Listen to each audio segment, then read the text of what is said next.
Cümleten selamun aleyküm hanımlar. Diva Patik YouTube kanalıma hepiniz hoş geldiniz. Bugün birlikte artık ipleri değerlendirebileceğimiz çok güzel, çok da kolay 5 şiş görünümlü 2 şiş patik yapacağız. Ben patiğimde ana renk olarak krem kullandım. Desenim için de elimde kalmış böyle yarım küçük iplerim vardı. Onları değerlendirdim. Şişlerim 3 numara. Hemen modelimi de göstereceğim. İşte hanımlar, modelimiz bu şekilde. Patiğimiz 5 şiş görünümlü fakat baştan sona 2 şiş ile yaptım. Patiğimizin hiçbir yerinde dikişimiz yok. Tabanımız bu şekilde. Topuğumuz böyle. Dikişsiz, çok güzel, çok şık, güzel bir patik oldu. Hanımlar, bu patik benim elimin ölçülerine göre 37, 38 ve 39 numara ayaklar için uyumlu oldu. Hemen patiğimize başlayacağım. Burun kısmından krem ipim ile 12 ilmek olarak öncelikle ipimin ucunda şöyle bir miktar bir ip bıraktım. 12 ilmek atıyorum. 1, 2, 3, 4, 5, 6, 7, 8, 9, 10, 11 ve 12. 12 ilmeğimi attım. Şu ucundaki ipimiz beklesin. Taban yapımında yine bu ipi kullanmaya devam edeceğiz. Şimdi geri döndüm. Geri döndük, arka yüzdeyiz. Kenardaki ilk ilmeğimi örmeden alıyorum. Diğer ilmeklerimi sırasıyla ters örüyorum. Patiğimizde ön yüzde düz, arka yüzde de ters örgü uygulaması yapacağız. Sonuncu ilmeğimi de ters ördükten sonra geri dönüyorum, ön yüzdeyiz. Artık artırmalara başlayacağız. Artırmaları ilk 2 ilmeği ördükten sonra yapacağız. Bir de son 2 ilmek kalana kadar örüp öyle artıracağız. Kenar ilmeğimi aldım, ikinci ilmeğimi örüyorum. Hemen ipimi parmağıma dolayarak buraya bir ilmek attım. Son 2 ilmek kalana kadar öreceğim. Sol kenardan da artırmamı yapacağım. Bakın, son 2 ilmeğim kaldı. Hemen buraya da ilmek atıyorum bir tane. Kalan 2 ilmeğimi düz örüyorum. Böylece 2 ilmek arttı. Şişimizde 14 ilmek oldu. Geri döndüm, arka yüzdeyim hanımlar. Kenar ilmeğini örmeden aldım. Arka yüzde artırma yapmıyoruz. İlmeklerimizin tamamını ters olarak örüyoruz. Artırma işlemi patiğimizin sadece ön yüzünde yapılıyor. Sonuncu ilmeğimi de yine ters ördüm. Geri dönüyorum, tekrar ön yüzdeyiz. Yine aynı şekilde artırmalara devam edeceğiz. Kenar ilmeğinden sonra ikinci ilmeğimi ördüm. Hemen şuraya bir ilmek atıyorum. Son 2 ilmek kalana kadar ilmeklerimi öreceğim.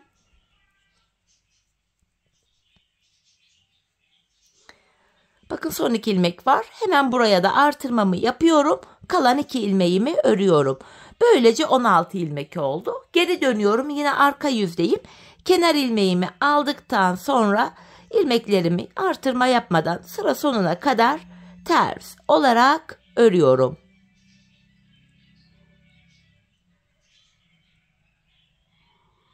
Sonuncu ilmeğimi de ters ördüm. Şimdi geri döndük, ön yüzdeyiz. Yine aynı şekilde artırmalara devam edeceğiz. Kenar ilmeğinden sonra ikinci ilmeğimi ördüm.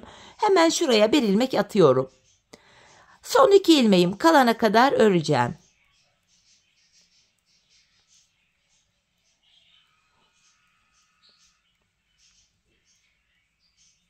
Bakın, son 2 ilmek kaldı. Hemen artırmamı yapıyorum ve kalan 2 ilmeğimi örüyorum. Böylece 18 ilmeğimiz oldu. Şimdi yapacağımız işlem şu. Geri döneceğiz. Arka yüzde ilmekleri ters olarak öreceğiz. Ön yüzde yine 2 ilmek örüp artıracağız. Son 2 ilmek kalana kadar örüp yine artırmamızı yapacağız. Biz bu artırma işlemine şişimizde 28 ilmek olana kadar devam edeceğiz. Şimdi hep birlikte 28 ilmeğimiz olana kadar artırmalarımızı yapalım, gelelim. Evet hanımlar, 28 ilmeğim olana kadar artırmalarımı yaptım. Arka yüzde de ilmeklerimi ters ördüm. Bu aşamada ipi kendime doğru alıp bakın, arka yüzde sonuncu ilmeğimi örmedim. Çünkü ön yüzde renk geçişi yapacağım. Renk geçişi yapacağım zamanlarda böyle son ilmeği örmüyorum. İlk modelimize başlayacağız hanımlar. Modelimiz 6 sıradan oluşuyor. Mavi ipim ile başlayacağım. İlk ilmeğimi örüyorum renk geçişi olduğu için. Hemen ikinci ilmeğimi de ördükten sonra şu kenara bir düğüm atacağım. İpimi sabitleyeceğim. Şöyle 2 tane sıkı bir düğüm attım. Ön yüzde modelde 1. sıradayız. Bu sıramızda hanımlar ilmeklerimizi düz olarak öreceğiz. Modelin 1. sırası ön yüzde ilmeklerimizin tamamını düz olarak örüyoruz. Sıra sonuna kadar hepsini düz öreceğim.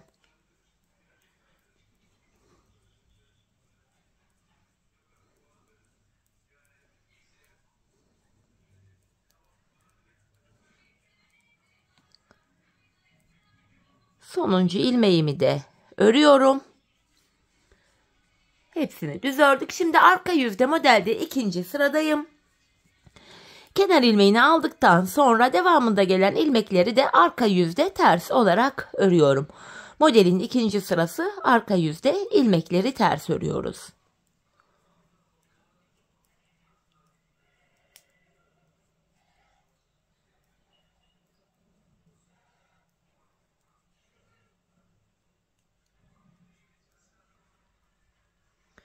Yine sonuncu ilmeğimi de ördüm. Geri dönüyorum. Ön yüzdeyiz. Şimdi de modelde 3. sıramız. 3. sıramızda da hanımlar yine kenar ilmeğini aldıktan sonra ilmeklerimi sıra sonuna kadar düz öreceğim. Renkli ipimizle model kuruluşu yapmıyoruz. İlmeklerimizi ön yüzde düz, arka yüzde ters örüyoruz. Krep ipimize geçtiğimizde modelimizi şekillendireceğiz.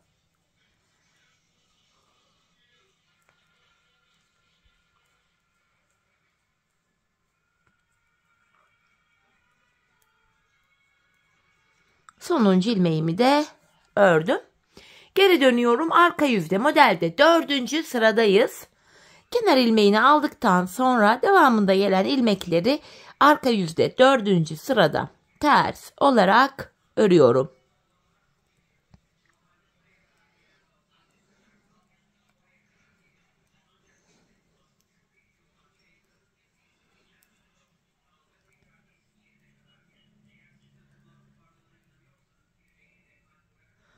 Bu defa hanımlar ön yüzde renk geçişi yapacağım için ip kendimden tarafta sonuncu ilmeğimi örmeden aldım. Şimdi geri döndüm. Ön yüzde modelde 5. sıradayız. Krem ipime geçiş yapacağım. 5. sıramız. Kenar ilmeğinden sonra hemen 2. ilmeği de ördükten sonra artık maviyi kullanmayacağım için mavi ipimi keseceğim. Sizler aynı iple devam edecekseniz ipinizi kesmeye gerek yok. Aynı iple devam edebilirsiniz. Hemen mavimin ucunu tekrardan kremime düğümlüyorum. Kenar ilmeğini ördükten sonra 2. ilmeğimi ördüm. 3. ilmeğimi de örüyorum. Kenarda ilk 3 ilmeğimizi ördük. Şimdi model şöyle kurulacak. Bakın önde 3 ilmek var. 3 tane mavi var. 1, 2, 3. Bu ortadaki mavinin 4 ilmek altına ineceğim. 1, 2, 3. Bakın şu krem yer 4. Buraya indim. Arkadan öne doğru şöyle krem ipim ile bir ilmek çıkarttım. Şimdi şurada bakın 3 ilmek var. Şu 3 ilmeği örmeden sağ şişime aldım 3 mavi ilmeği. Alttan çıkarttığım krem ilmeği alarak 3 ilmeğin üzerinden atlatıp arkada bıraktım. Krem ipimizi burada biraz gevşek esnek bırakalım ki bu ilmeği modelimiz düzgün düşsün. İlk modeli yaptık. Model aralarına birer tane krem örüyoruz. Bakın bir tane kremimi düz ördüm. Şimdi ikinci modeli yapacağım. Yine öndeki 3 ilmeğim.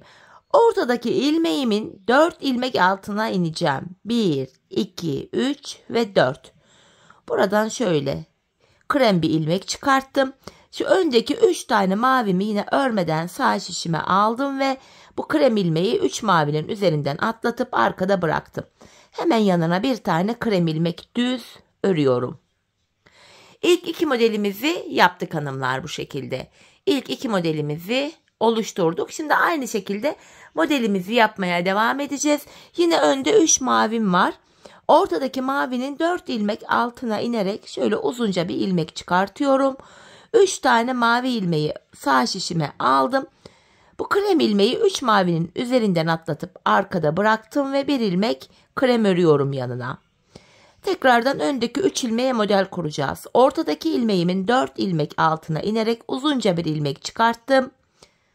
Şu 3 ilmeği sağ şişime alıyorum ve krem ilmeği bu 3 ilmeğin üstünden atlatıyorum. Yanına bir ilmek düz ördüm.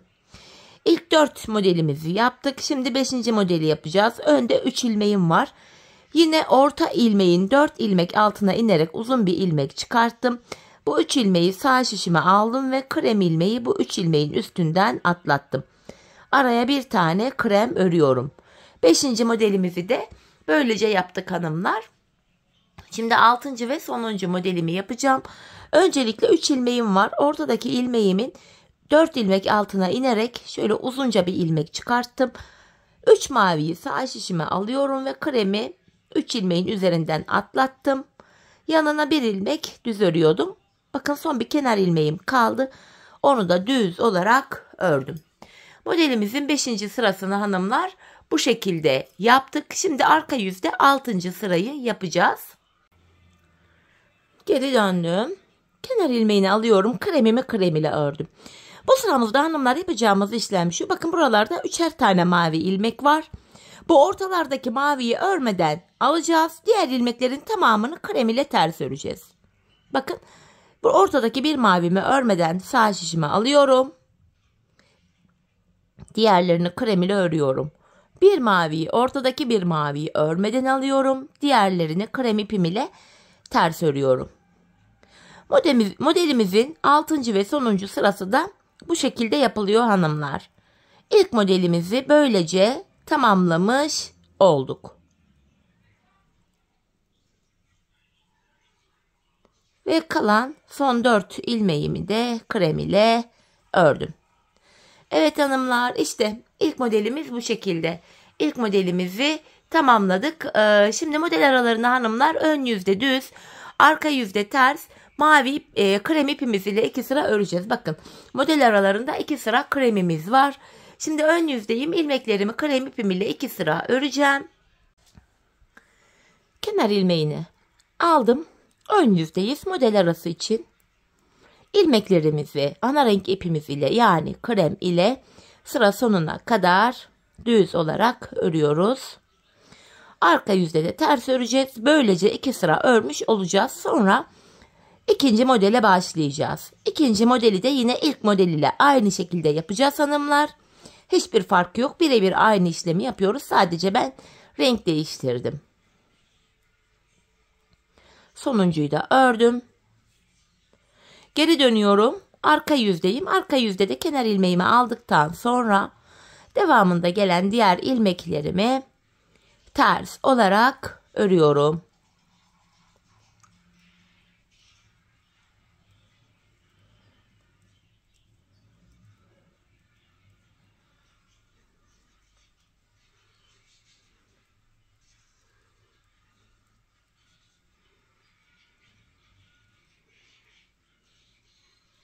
Ön yüzde yine renk geçişi yapacağım için sonuncu ilmeğimi örmeden aldım.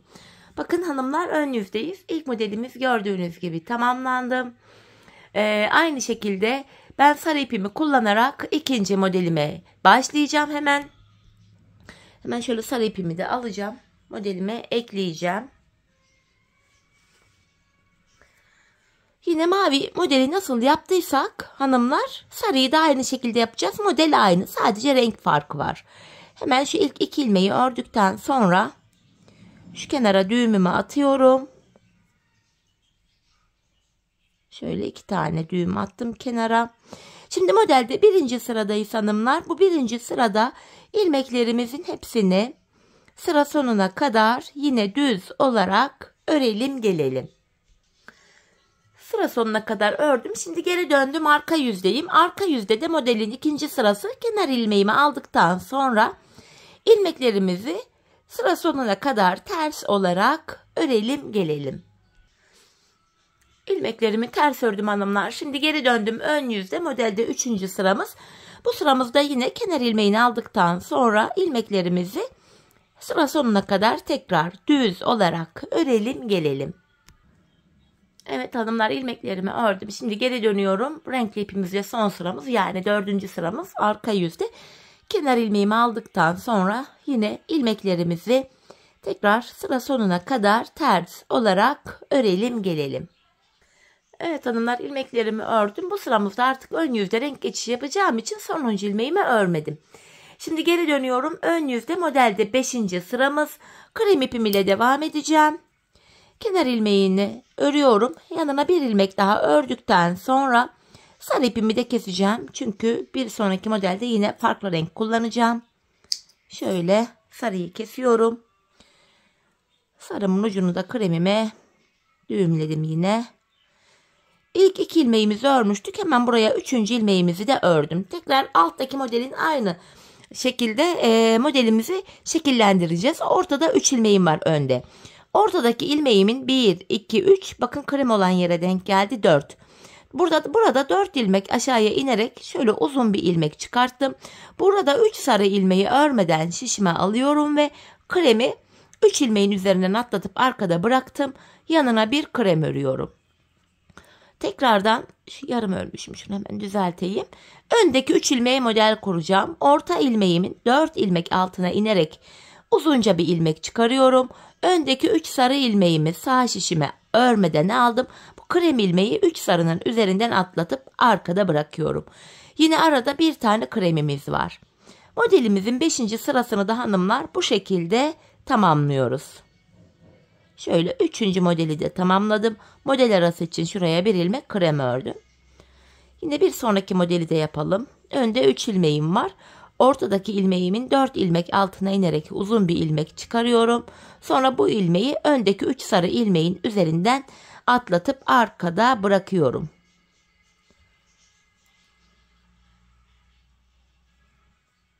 Şöyle araya bir ilmek ördüm. Son modelimizde yine yapacağız. Modelimiz bu şekilde. Kalan son 2 ilmeğimi de örüyorum. Ön yüzde modelimizin 5. sırasını yaptık. Geri dönüyorum. Arka yüzde modelimizin 6. sırasındayız. Sonuncu sıra. Kenar ilmeğini aldıktan sonra yanındaki bir kremi ters örüyorum.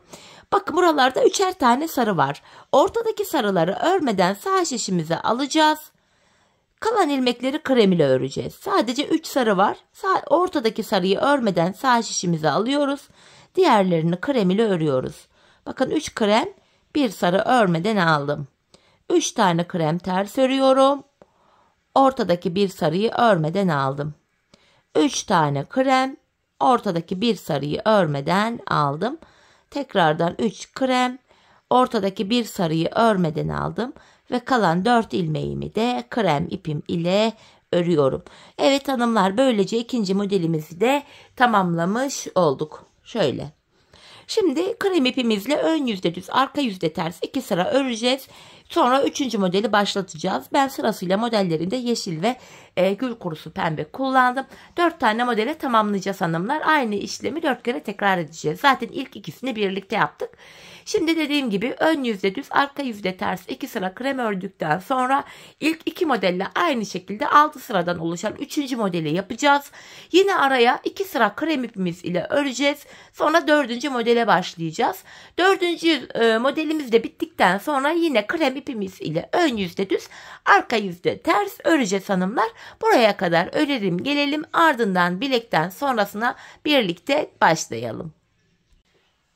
Evet hanımlar, patiğimin ön bölümünü tamamladım geldim. Toplamda 4 tane modelimi yaptım. 4. modelimden sonra da krem ipim ile ilmeklerimi ön yüzde düz, arka yüzde ters olacak şekilde ördüm. Bu şekilde hanımlar.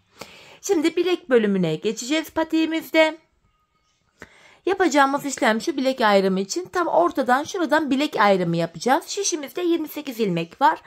2'ye böldüğümüzde kenarlara 14'er ilmek düşüyor.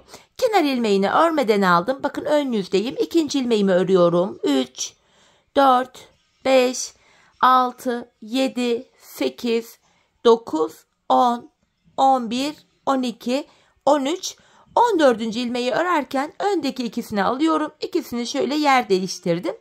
Yer değiştirdiğim ilk ilmeğimi örüyorum. Saydığımızda bakın 4, 8, 12, 13, 14. 14 ilmek de bu sol tarafta kaldı. Önce patiğimizde sağ tarafı yapacağız. Bu 14 ilmek ile hanımlar kenarlara haroşa öreceğiz. Ben haroşayı örgümüzün hem ön hem arka yüzünde düz örgü örerek elde ediyorum. Şimdi buradaki sol taraftaki 14 ilmek bu şişimde beklesin. Ben geri dönüyorum. Önce sağ kenarımızı yapacağım. Kenar ilmeğini aldım. İlmeklerimi düz yani haroşa olarak örüyorum.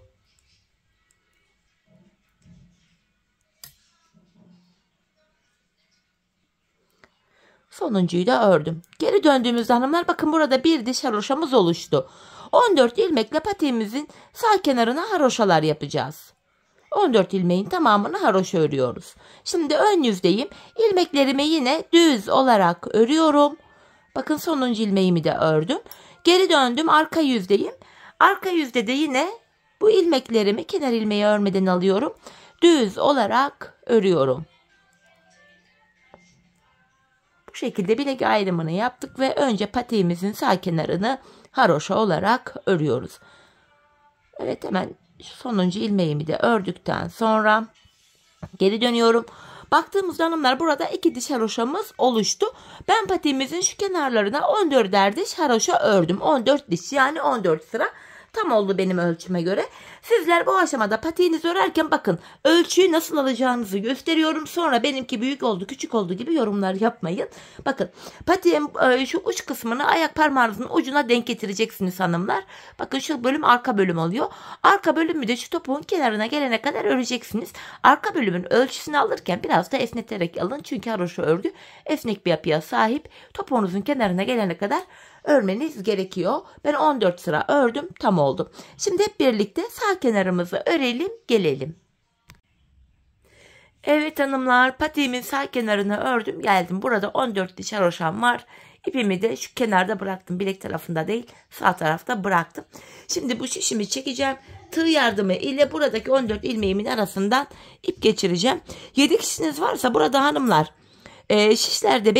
şişiniz bekleyebilir. Yani o şekilde de yapabilirsiniz. Fakat taban bölümü yaparken buradaki şişler beni rahatsız ettiği için ben böyle şişleri çıkarıyorum. İlmeklerin arasından şöyle ip geçiriyorum. Sonrasında bu ilmeklerimizi topuk bölümüne geldiğimizde şişimize takacağız. Kullanacağız yeniden. Şöyle ilmekler kaçmasın diye ilmeklerin içinden ip geçirdim. Hemen şu kenarda küçük bir ip bırakıyorum. Krem ipimi kestim. Şimdi diğer kenarımız yapacağız. Sol kenarı. Sol kenarı da hanımlar ilk bilek ayrımı yaptığımız yerden şuradan başlayarak öreceğiz. Sağ kenarı nasıl yaptıysak sol kenarda aynı şekilde örülecek. İlmeklerimizi haroşa öreceğiz. Hemen ilk 2 ilmeğimi ördükten sonra ipimin ucunu kendine doğru şöyle düğümlüyorum. İlmeklerimi düz, yani haroşa öreceğim. Şöyle ipimin ucunu da atlatarak gizleyerek götürüyorum burada. Şöyle ilmeklerimi düz örüyorum. Sonuncu ilmeğimi de ördüm. Geri dönüyorum hanımlar, arka yüzdeyim. Burada da kenar ilmeğimi aldım. Devamında gelen ilmeklerimi haroşa, yani düz örüyorum. Böylece ön yüze bir diş haroşamız düşüyor hanımlar. Şöyle sonuncu ilmeğimi de ördüm. Şimdi geri dönüyorum hanımlar. Baktığımızda burada da bir diş haroşamız oluştu. Sağ kenara kaç sıra haroşa yaptıysak sol kenara da eşit yapmamız gerekiyor. Çünkü kenarlar eşit olmalı. Ben yine buraya da toplam 14 diş haroşamı yapacağım, geleceğim. Sizler de sağ kenara kaç sıra yaptıysanız sol kenara da aynı sayılarda yapın, gelin hanımlar. Ardından buluşalım. Patiğimizin tabanına geçeceğiz. Evet hanımlar, patiğimin sol kenarında ördüm. 14 diş haroşam var. 14 diş haroşam olduktan sonra ön yüzde yine ilmeklerimi ördüm. Bakın ipim bu kenarda kaldı. Bu iç tarafta kalmadı. Yani sol kenarda kaldı. Şimdi burada da yine diğer kenarda olduğu gibi şöyle ilmeklerimi şişimden çıkarıyorum. Tığ yardımı ile ilmeklerimin içinden yine bir ip geçireceğim. Dediğim gibi buradaki ilmekler patiğimizin topuğunu yaparken tekrardan kullanılacak. Şöyle ipimi geçirdim. İpin ucunu bağlayacağım. Tekrar ipimi kesiyorum. Evet, patiğimizin üst bölümünü bitirdik. Şimdi burundan başlayarak tabanına geçeceğiz hanımlar. Burun kısmında şöyle başlangıçta ipimiz kalmıştı. İpimi buna ekliyorum.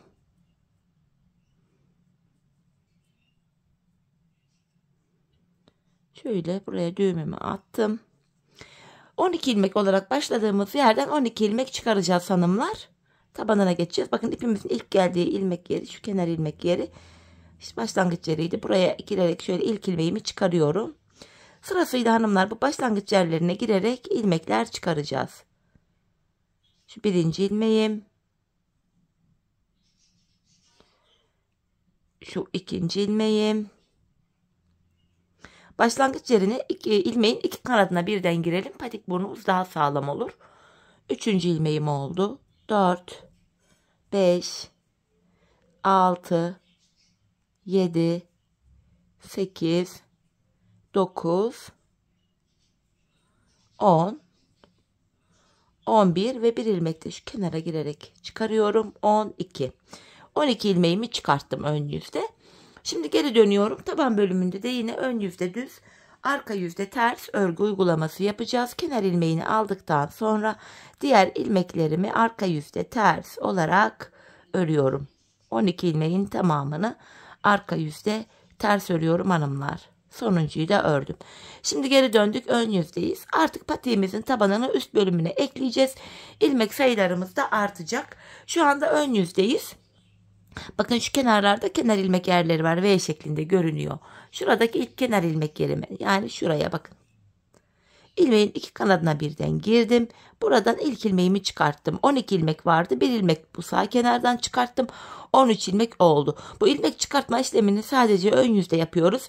İlk ilmeği ön yüzde sağ kenardan, ikinci ilmeği de sol kenardan çıkaracağız. İlmek çıkarttıktan sonra şişimdeki ilmeklerimi öreceğim.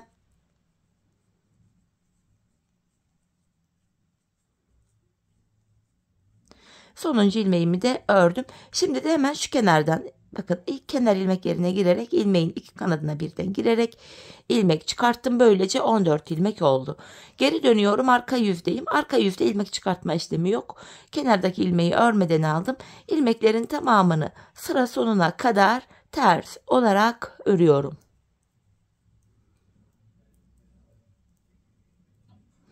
Sonuncu ilmeğimi de ters ördüm. Şimdi geri döndüm, tekrar ön yüzdeyiz. Yine ilmek çıkartmaya devam edeceğiz. Bakın bir sonraki kenar ilmek yerine girerek ilmek çıkarttım. Böylece 14 ilmek şişte vardı. Bir ilmek de buradan çıkarttık. 15 oldu. İlmeklerimi öreceğim sıra sonuna kadar. Ardından sol kenardan da bir ilmek çıkaracağım. 16 ilmeğimiz olacak. Sonuncu ilmeği ördüm. Şimdi de hemen şu kenara girerek buradan da bir ilmek çıkarttım. 16 oldu.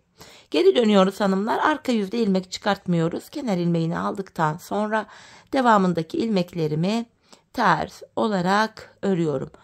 Patiğimizin burun bölümü böyle yapılıyor. Önce sağ kenardan ön yüzde, sonra da sol kenardan kenar ilmek yerlerine girerek ilmekler çıkarıyoruz. Evet, şimdi tekrardan sonuncu ilmeğe kadar ördüm. Geri döndüm.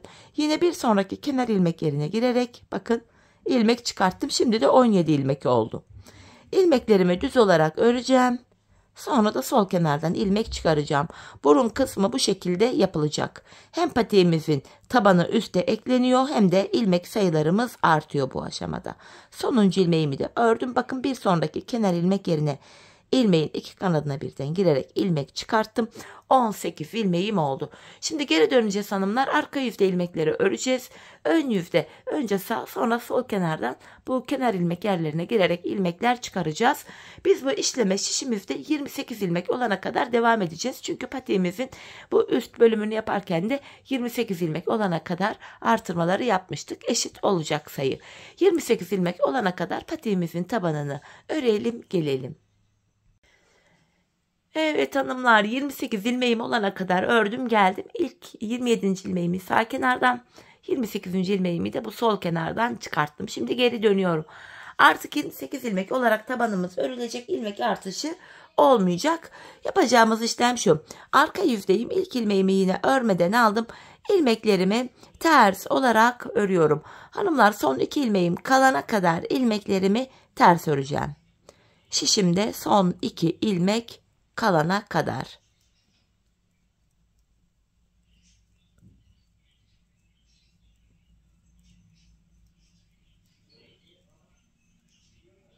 Bakın son 2 ilmeğim kaldı. Arka yüzde olduğum için son 2 ilmeğimi tersten kesiyorum. Böylece 27 ilmek kaldı. Şimdi geri dönüyorum. Yine aynı şekilde kenar ilmek yerlerinden ilmekler çıkaracağız. Bakın mavili bölüme geldim. Bu mavi kenar ilmek yerine girerek ilmek çıkarttım. Tekrar 28 ilmeğim oldu. 28 ilmek üzerinden böyle yapılacak. Şimdi de ön yüzdeyim. Şimdi diğer ilmeklerimi ön yüzdeyim düz öreceğim. Yine son 2 ilmeğim kalana kadar öreceğim hanımlar.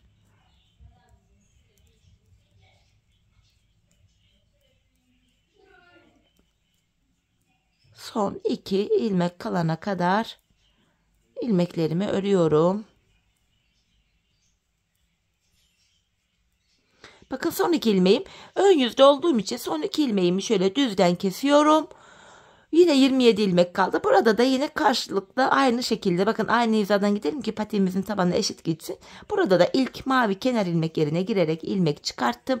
28 ilmek oldu.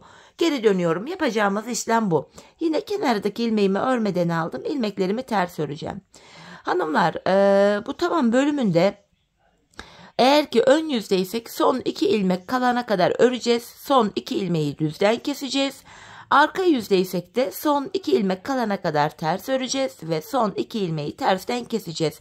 Ardından da sıradaki kenar ilmek yerine girerek ilmek çıkaracağız. Bakın son 2 ilmeğim kaldı. Arka yüzde olduğum için tersten kesiyorum. Geri döndüm. Sıradaki kenar ilmek yerine bakın ikinci maviye girerek ilmeğimi çıkarttım. Tekrar 28 ilmek oldu. Ön yüzdeyim, yine aynı işlemi yapacağım. Son 2 ilmeğim kalana kadar öreceğim. Ön yüzde olduğum için son 2 ilmeğimi düzden keseceğim ve sıradaki kenar ilmek yerine girerek ilmeğimi çıkaracağım.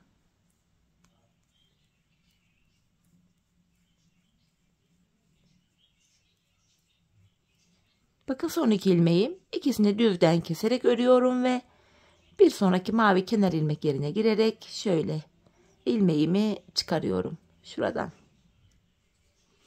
28 ilmek oldu. Hanımlar, biz bu işleme son kenar ilmek yerlerine gelene kadar, yani bakın şuraya ve şuraya gelene kadar devam edeceğiz. Patiğimizin tabanını 28 ilmek üzerinden bu şekilde öreceğiz. Şimdi son kenar ilmek yerlerine gelene kadar patiğimizin tabanını örelim gelelim. Ardından topuğumuzla birlikte başlayalım. Evet hanımlar, patiğimin tabanını ördüm ve geldim son kenar ilmek yerlerine gelene kadar. İlk ilmeğimi bu sağdan, ikinci ve sonuncu ilmeğimi de bu sol kenardan çıkarttım. Şimdi topuk bölümüne geldik. Bu ipe taktığımız ilmeklerimizi şişimize alacağım. Bunları öreceğiz hanımlar. Şöyle teker teker ipim içindeyken şişime takıyorum ki ilmekler kaçmasın. Şöyle ilmeklerimi şişime aktardım. Artık ipimi çekiyorum. Hemen şuradaki kesmiş olduğumuz ipimizin ucunu da buraya düğümleyeceğim. Şimdi hanımlar, burada 14 ilmek haroşamız vardı. 14 ilmek haroşamızı yine haroşa, yani düz olarak öreceğim.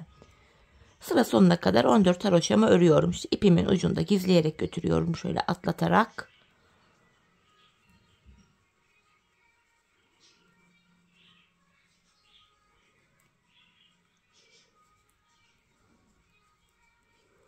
Sıra sonuna kadar ilmeklerimi ördüm. Şimdi geri dönüyorum, arka yüzdeyim. Arka yüzde yine bu kenardaki 14 haroşamızı haroşa olarak öreceğiz. Şu kenar ilmeğim 1, 2, bakın düz örüyorum bunları. 3, 4, 5, 6, 7, 8, 9, 10, 11, 12, 13, 14 haroşamı ördüm. Diğer ilmeklerimi de arka yüzdeyim ters olarak öreceğim. İlmeklerin hepsi birazdan tek şişte toplanacak. Taban bölümde 28 ilmek vardı. Sağ ve sol kenarda da 14'er ilmeğimiz vardı. Hepsi tek şişte toplanınca toplam ilmek sayımız 56 olacak hanımlar. Tabanı ördükten sonra diğer kenardaki 14 ilmeği de yine şişime aktaracağım. Onları da öreceğiz. Sonuncu ilmeğimi de ördükten sonra hemen şu kenardaki ipe takılı olan 14 ilmeğimi de şöyle şişime takacağım.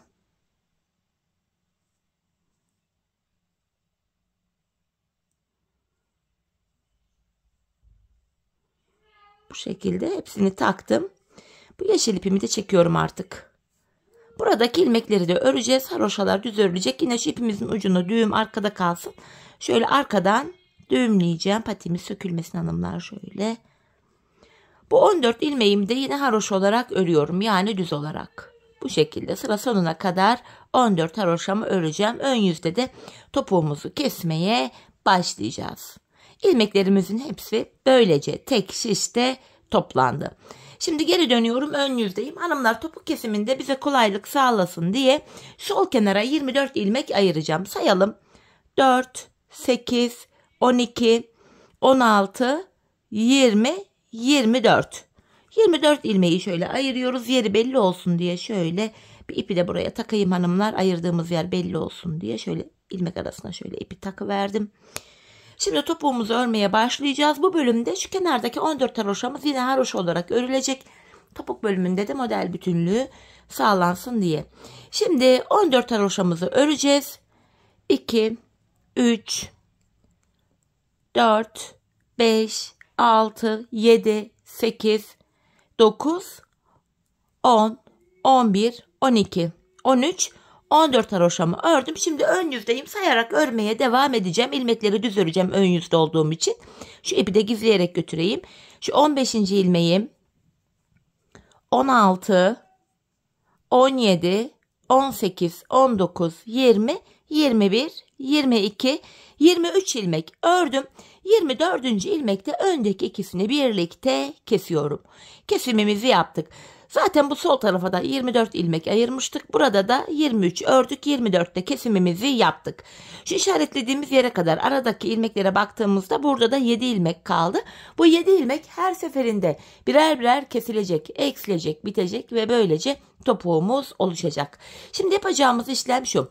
Kesim yaptıktan sonra geri dönüyoruz. Arka yüzdeyim. İlk ilmeğimi örmeden alıyorum.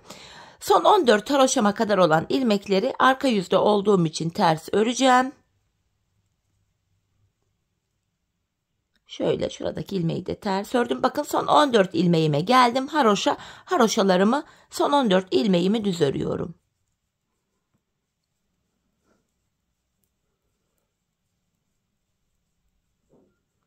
Sonuncu ilmeğimi de ördüm. Şimdi tekrar geri dönüyorum. Yeniden ön yüzdeyiz. Tekrar aynı işlemi yapacağız hanımlar. İlk 23 ilmeğimizi öreceğiz. 24. ilmekte öndeki 2 ilmeği keseceğiz. Öncelikle kenardaki 14 haroşamı yine örüyorum. Bakın şurada 14 haroşamız var. 4, 8, 12. 2 de burada 14. Sayarak gidiyorum. 15, 16, 17, 18, 19, 20, 21, 22, 23. 23 ördüm. 24. ilmekte şu öndeki ikisini alıyorum. Birlikte keserek örüyorum. İkinci kesimi yaptık. Bir önceki sırada şu arada 7 ilmek vardı. Şimdi baktığımızda bir ilmek eksildi. 6 ilmek kaldı. Yapacağımız işlem şu. Kesim yaptık. Yine arka yüzde ilmekleri öreceğiz. Şu son 14 ilmek haroş olacak şekilde. Ardından ön yüzde tekrar 23 örüp 24'te kesimi yapacağız. Biz bu kesme işlemine şu aradaki 6 ilmek bitene kadar devam edeceğiz. Yani şu işaretleyene kadar kesimimizi yapacağız. Şimdi birlikte patiğimizin topuğunu örelim gelelim. Evet hanımlar, patiğimin topuğunu şu işaretleyene kadar ördüm geldim. Artık ipi çekiyorum buradan. İlk başta bu sola 24 ilmek ayırmıştım. Kesimlerden sonra sağ şişimde de 24 ilmeğim kaldı. Yani her iki şişteki ilmek sayıları da birbirine eşit. Şimdi patiğimin düz tarafı içeride, ters tarafı da dışarıda olacak şekilde ikiye katladım. 5 şiş patiklerimin topuklarını nasıl kestiysem bunu da aynı şekilde keseceğim. Elime tığımı aldım hanımlar. İlk kesimim şöyle. Benden taraftaki şişten bir ilmek alıyorum. İkinci şişten de bir ilmek, ikisini topluyorum. Diğer kesimlerim de şöyle oluyor. Benden taraftaki şişten bir ilmek, ikinciden de bir ilmek aldım. İkinci ilmeği ilkinin içinden geçirip tığımdaki ilmekleri topluyorum. Benden taraftaki şişten bir ilmek, ikinciden de bir ilmek aldım. İkinci ilmeği ilkinin içinden geçirip tığımdaki ilmekleri topluyorum. Karşılıklı olarak şişlerimizden birer tane ilmek alıyoruz ve ikinci şişten aldığımız ilmeği ilk şişten aldığımız ilmeğin içinden geçiriyoruz. Tığımızdaki ilmekleri topluyoruz. Her iki patiğimizin topuğu da aynı yöne, aynı şekilde kesilecek. Kalan ilmeklerimizi de aynı şekilde keselim gelelim. Evet, ilmeklerimi kestim. Son birer ilmeğim kaldı. Önce benden taraftaki, sonra da ikinci şişimdeki ilmeğimi tığıma alıyorum. Tığımda 3 ilmeğim var. Üçünü birden topluyorum. Buraya 2 tane de sıkı bir zincir çekip ipimi kesiyorum hanımlar. Şimdi ipimizin ucunu arka ilmek aralarına girerek şöyle düğümleyerek gizleyeceğim. Bu şekil. Patiğimiz bu kadardı. 5 şiş patikten görüntü itibariyle hiçbir farkı yok. Dikişsiz, çok rahat kullanımı var. Güzel bir model oldu. 5 şiş patik bilmeyenler için de iyi bir fikir. Şöyle bakın. Kesimimiz şöyle, topuk bölümümüz gayet şık, tertemiz görüntüsü var. Görüntü itibariyle de hanımlar patiğimiz şöyle. Bakın bu şekilde, hemen topunu düzelteyim. Görüntü itibariyle de evet patiğimiz bu. Hemen manken ayağıma da giydireyim. Bir de ayağımızı da görelim. Gayet kolay, örmesi zevkli, güzel bir patikti. Ben çok beğenerek, çok severek yaptım. Umarım sizler de patiğinizi benimle birlikte beğenerek, severek yaparsınız. Yapacak olanlara da şimdiden kolay gelsin. Evet hanımlar, patiğimizin mankendeki duruşu da bu şekilde, bakın. Şöyle kenarlarımız, tabanımız, üst bölümü, model bu. Evet hanımlar, yine birlikte güzel bir modelin daha sonuna geldik. Umarım sizlere faydalı, hoş bir video olmuştur. Yeni modellerde, yeni videolarda buluşmak dileğiyle. Şimdilik hoşça kalın, sağlıcakla kalın.